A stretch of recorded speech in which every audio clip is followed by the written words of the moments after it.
Ladies and gentlemen, welcome to Talk Spicy. I'm Coach Gene Clemens. Thank you for joining me wherever you were joining me. Rate the show, comment, agree, disagree, but whatever you do, keep it spicy. 5-star ratings are appreciated. And if you're joining me on the YouTube channel, make sure you like, make sure you subscribe. You know, I'm starting to think that people who deal with football, they have like a focus issue. Like if you love football, if you're a journalist of football, if you're a football player, I think that there's a severe focus issue in the game of football. I'll tell you what I mean. I'll tell you what I mean at all levels, right? We see players at every level, whether you're talking about youth league, high school, college, professional, make the same mistakes.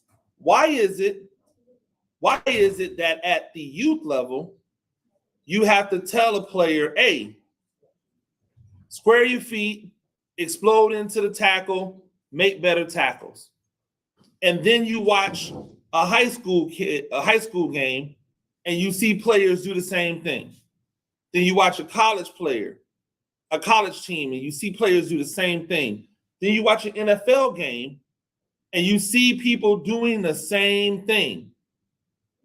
Is it that they don't know how to tackle? Or is it that they lack the focus necessary to do the job right on a play-in, play-out basis?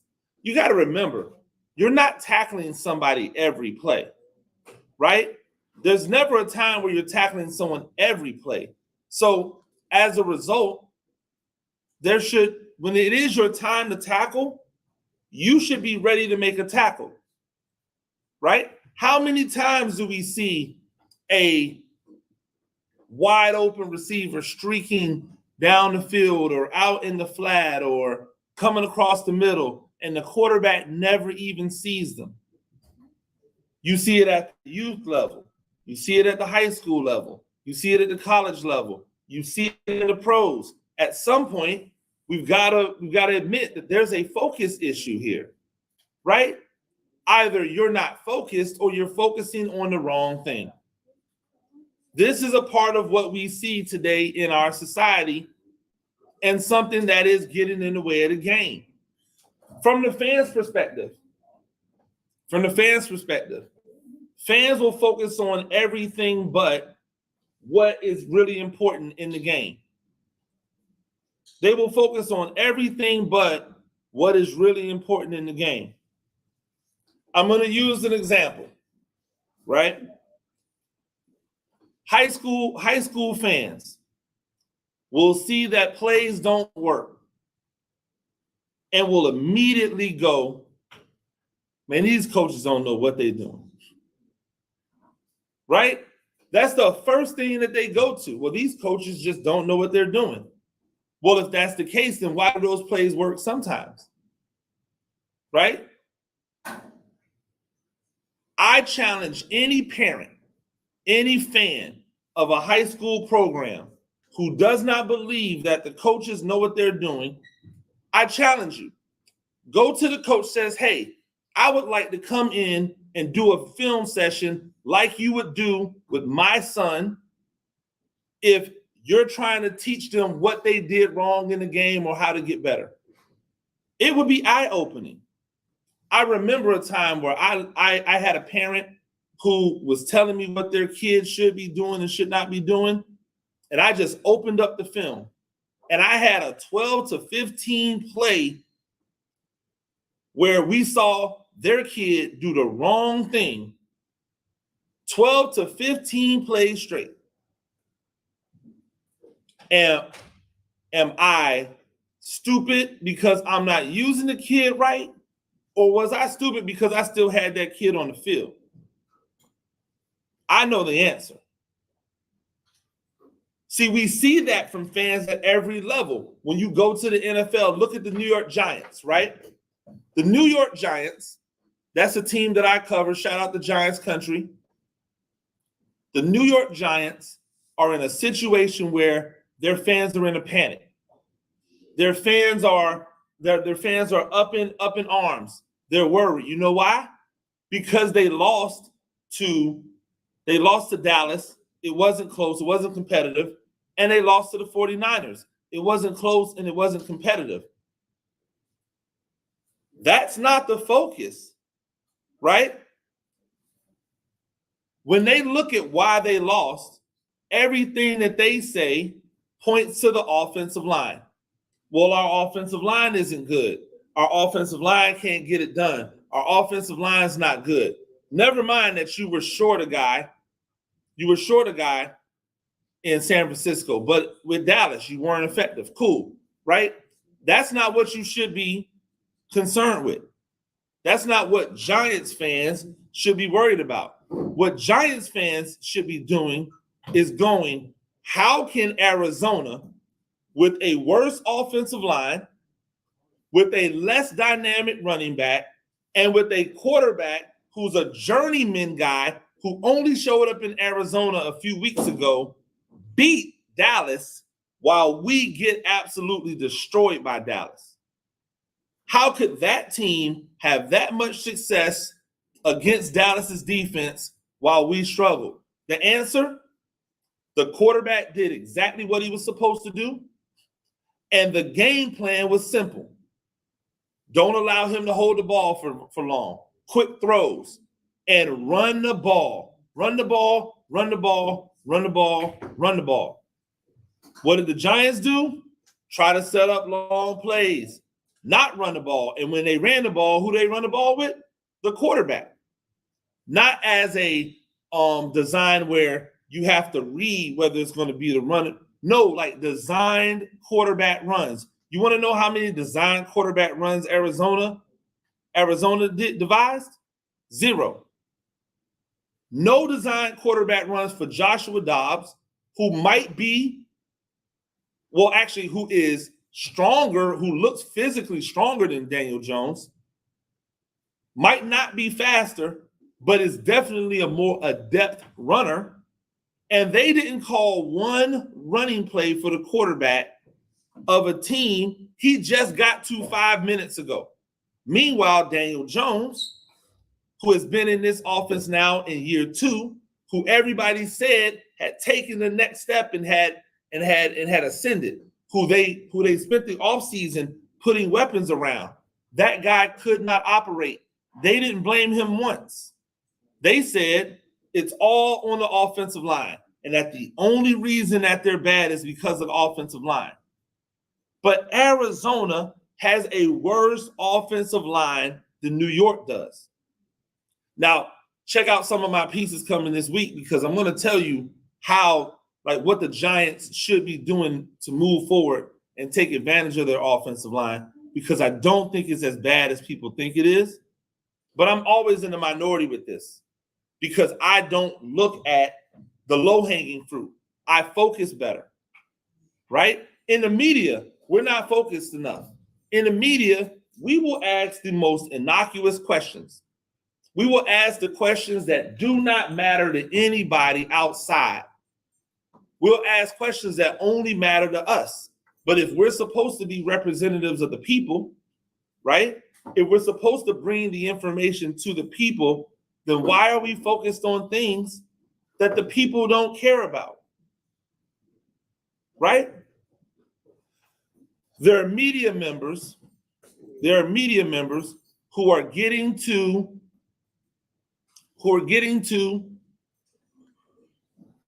hey, yo, Akeem, where you going? You just walk out the door.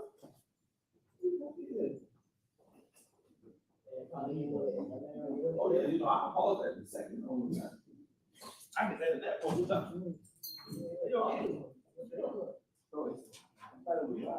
Me too.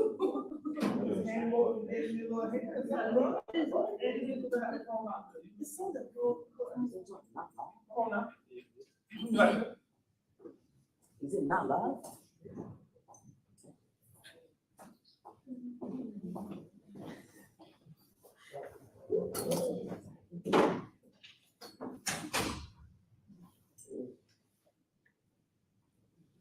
My apologies, technical difficulties. But like, how can you have how can you have people asking questions that don't make sense in the media? The Denver Broncos lose. They give up 70 points. 70 points, right? And all you hear media people saying is, oh, Sean Payton doesn't have his quarterback. What? What was Russell Wilson supposed to do to keep the defense from giving up a 70 burger? Like, it is not Russell Wilson's job to tackle, intercept, pass defend. It's not like Russell Wilson went out there and threw 5 interceptions and they returned them for touchdowns. It's not like Russell Wilson fumbled the ball and they picked it up and ran them back for touchdowns. Russell Wilson plays offense. Russell Wilson plays quarterback. Go look at Russell Wilson's statistics compared to some of the other quarterbacks. The problem is his money, right? But we only arbitrarily decide who we're going to criticize their quarterback play based off their money. Is Russell Wilson playing like one of the highest paid quarterbacks in the league? No. Is Russell Wilson playing good enough football to win? Yes. His defense is not playing anything. His defense gave up 70 points, and media members are asking Russell Wilson questions. His defense gave up 70 points, and the media, they're asking the coach about stuff on offense. Man, if I'm not over there asking every defensive question you can possibly ask, if I'm not writing every think piece, op-ed, video breakdown, film review on defense and what they can do to build and create and make this defense better, I'm lying, I'm flying. When you give up 70 points, I don't want to hear a thing about the offense. I wouldn't care if they didn't score a point. I know what they're not going to score, 70. It doesn't matter how bad your offense is if your defense gives up 70. Doesn't matter. It doesn't matter how good your offense is if your defense gives up 70. I honestly don't know. I would have to look at the video and watch, but either somebody had the worst game plan imaginable, right? So then they probably need to be let go, or some players didn't even bother to show up, and in that case, they need to be let go. But asking questions about the quarterback or the offense or anything associated with that after the way they played just seems to be a little bit foolhardy to me. It doesn't seem to be the move. It doesn't seem to be the way you want to go. I could be wrong, but I'm usually not in these cases, right? I listened to a quick interview with Coach Prime, and in the interview, they asked Coach Prime about Cormani McClain. They asked him what he could do to get on the field. That's the question. Why? Because he's a 5-star? Because he's a 5-star. If there's one thing that we know that Colorado seems to have a lot of, is skill position guys. So if Cormani McClain was ready to play, a guy like Prime isn't going to put him on the field? Like, that's not a question that needs to be asked. The questions that need to be asked is, hey, what in the scheme is allowing these players to be wide open? Because we know you have sufficient secondary talent. We know you have good secondary talent. The question is, what in the scheme was wrong, or did the players play the scheme wrong? And that's why Oregon was able to have so much success. But man, listen, when I tell you I was wrong, I was wrong.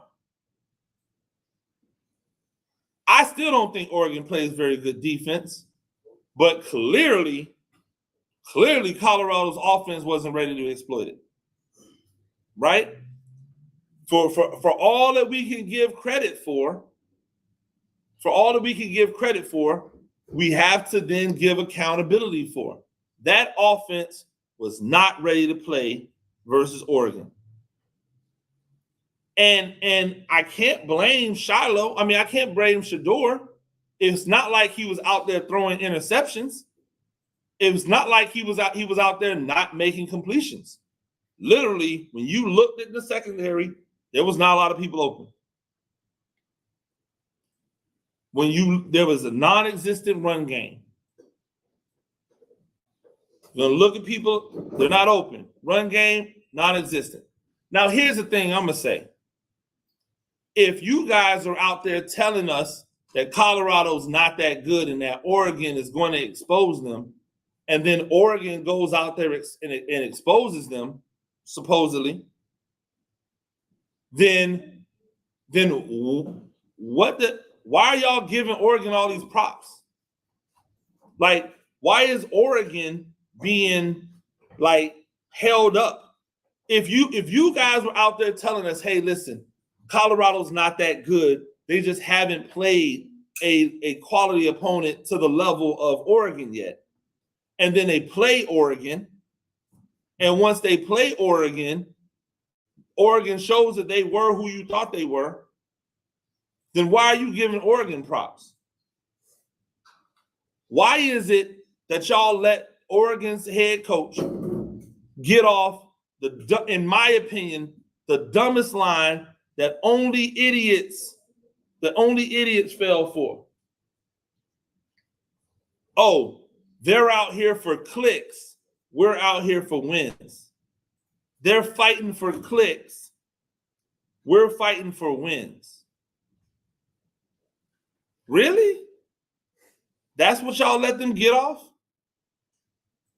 This man, who's the head coach of Oregon, right? Whose program chased the money because Oregon's going to go and join the Big Ten. They chased the money. That dude who allowed cameras in the locker room before his game when he was going to give the speech, you don't think that was calculated? You don't think that was planned? And somehow you criticize Coach Sanders, who's never actually went out and said anything about the opponent? If you look at what Prime does, Prime only ever keeps it about them. He only addresses other people. So he didn't say anything about Oregon until Oregon said something about him. They never said anything about Colorado State until Colorado State says something about them. Nebraska, TCU, anybody else. They're not out here going, hey, we're going to beat the world. Coach Prime's been very honest about his team. He's been very honest about the fact that they have to get better in the trenches. He was honest about that before they got blown out by Oregon. He was honest about it. And all he said, which by the way is the exact same thing that he said in Jackson, hey, catch me this first year. Y'all better get me now. Because when I start the skill guys are easy to get in. Because Prime is of their world. The linemen take a little bit. But he's going to get them. Don't fool yourself. He's going to get these linemen. And when he does, Oregon better hope that they're still up. Because I don't know how many times Oregon's going to be able to go to the transfer portal to strike gold and get a Bo Nix who didn't work and then get him to all of a sudden be better now. Like, not all of your transfer portal things ever, like, they don't all pan out. Especially when you're trying to do one-for-one exchanges like quarterbacks. I think it's interesting. We're worried about the wrong thing. And why we're worried about the wrong thing, I'll never understand. It's because we don't focus well, right? It's because we don't focus well. The focus and where that focus needs to be shapes the narratives behind these teams, right? It shapes the narratives behind these teams. I'll talk locally for a second, right? We are in a situation where in this area that I'm in Savannah, where a lot of our city school kids get a stigma about them, right? It's a negative connotation about our city school kids. I don't like it. I don't like it. But if we're being honest, they don't do anything to dispel the myth. We play into the myth. Why? Because somebody somewhere told us it was cool. Every city I've been in, every city in my life I've been in and I've coached in, people talk about the city school kids, right? Meanwhile, they never talk about the fact that the same city school kids that some of these private schools have adopted, have brought in, are flourishing. Is it because of the school, or is it because of the connotation behind going to the school? Right?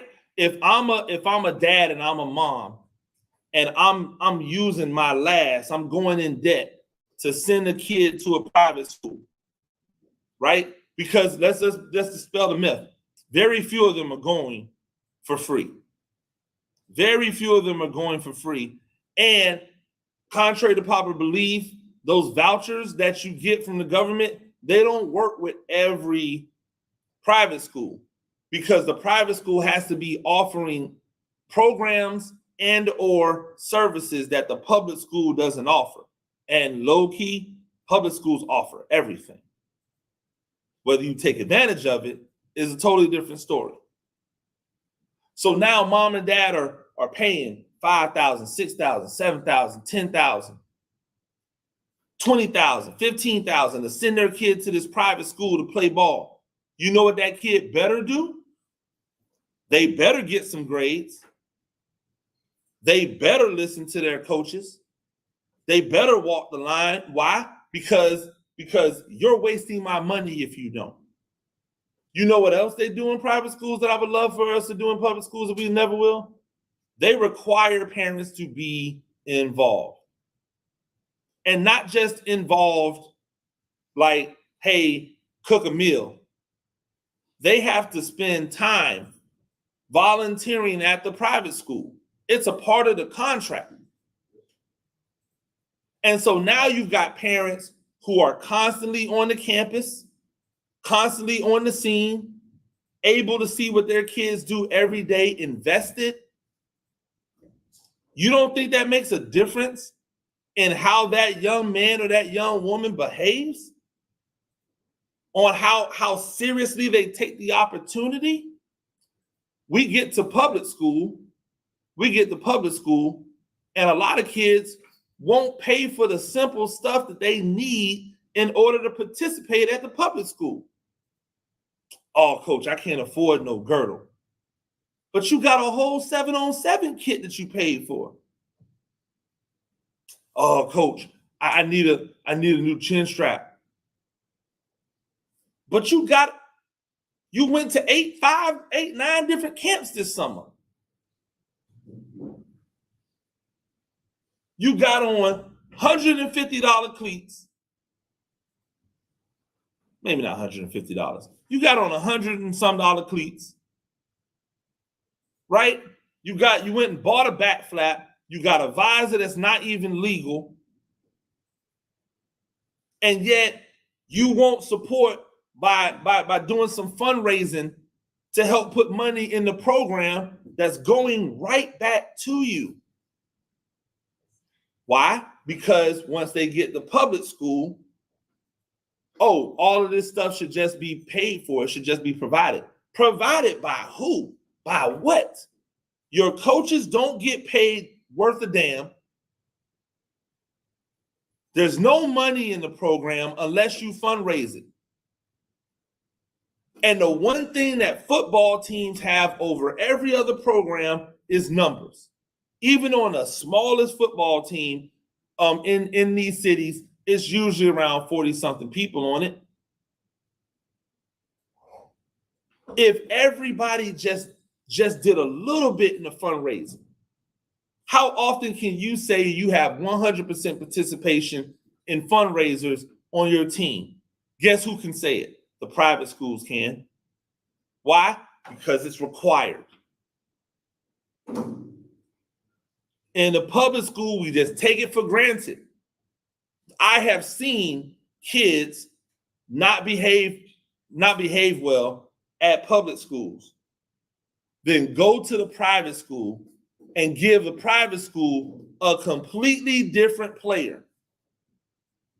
I had a kid who used to play for me a few years ago. He was a young kid, maybe a sophomore, right? Wasn't playing much, was a JV guy, thought he should be a varsity guy. Didn't work hard, offensive lineman. He didn't work hard. He wasn't consistent. He wasn't locked in. He wasn't bought in. After the season, his mom took him to the private school. Went to the private school. He was attentive. He was locked in. He was working hard. He went to, did they hit him with some magic dust? Or did somebody go to him and go, hey, listen, man, hey, all that stuff you was doing over there, you can't do that over here because we're paying for you to be over here. And this is your last opportunity. Why couldn't they have given that effort right where they were? We let programs like IMG come along, take all of our best talent, have them for a year, ship them off to all of the best colleges in the world, and go, look what we developed. You didn't develop nothing. Those dudes came to you ready-made. They were already killers. We see some of these private schools around the country get talent that just walks into them ready to be a killer, ready to be a ball player, ready to be fantastic. You know what they would really be doing for their community if they stayed in their city school? You bring the eyes and attention from other places onto your school. But we don't get that because everybody's looking for the shiny and the new and the whatever. There's something to be said about like when we all talk about being down and riding for eyes, and you can't say that when you're willing to just run to a private school. When you're just willing to just roll to another school that didn't raise you, that didn't help you become who you were, that's not fly. People gonna say, oh man, that kid got to do what's good for him. It's a business. Bro, if you already have offers, then we're not talking business anymore. If I already have offers at a public school, if I'm a freshman or if I'm an 8th grader and I'm coming into high school and I already have offers or already have people on the radar, you think they care if you go to a terrible school? No, they're coming to get that talent. And guess what they're going to do when they come and get you? They're going to see everybody else.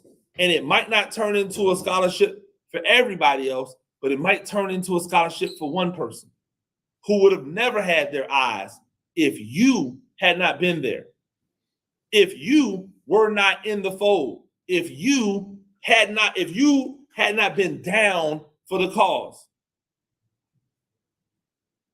I hear all the time, man, ain't no Savannah City school ever gonna win no state championship in football. No, you're right. They're not. They're not. You know why? Because the teams who have a chance to win state titles are teams who are able to keep the nucleus of talent together. Right?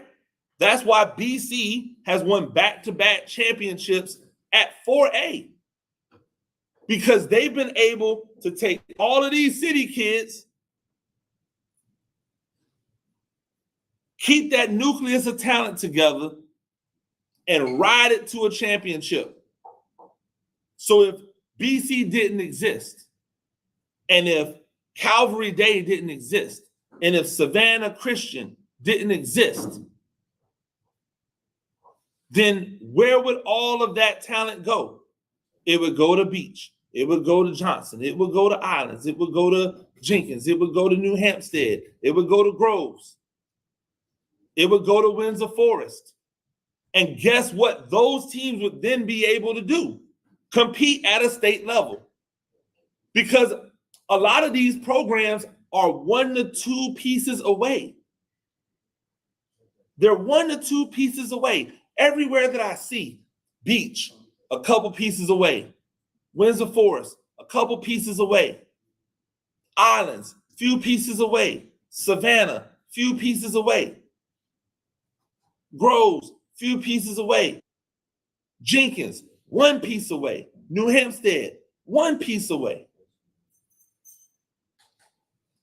But those pieces can never galvanize. They can't stay together. Why? Because people going for where the grass is greener. At least they think so.